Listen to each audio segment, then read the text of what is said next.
ওর সন্তান মাত্র 8 মাস বয়স, গতকালকে যখন ওর কাছে নিয়ে আসছে সবাই বাবাকে দেখাবে ওসমান হাদিকে।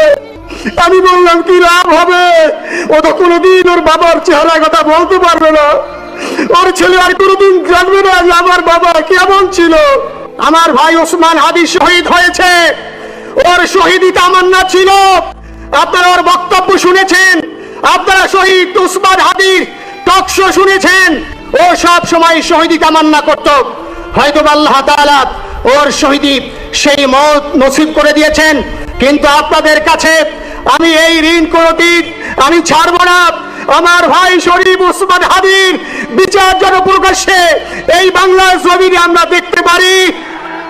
আমরা ওসমান হাদির জন্য দোয়া করি, আমরা ওর সন্তান ওর স্ত্রীর জন্য দোয়া করি। ভাইরা আমার, ওসমান হাদি আর ফিরে আসবে না। ওসমান, তুমি দেখে যাও, লক্ষ লক্ষ জনতা, তৌহিদি জনতা তোমার জন্য পাগল। ওসমান, তুমি বড় নাই, তুমি আমাদেরকে পাগল বানাই দিয়ে গেছো। আল্লাহর কাছে আমরা সবাই দোয়া করি, আল্লাহ যেন আমার ভাই শহীদ শরীফ ওসমান হাদিকে জান্নাতুল ফিরদাউসের মেহমান হিসেবে কবুল করেন।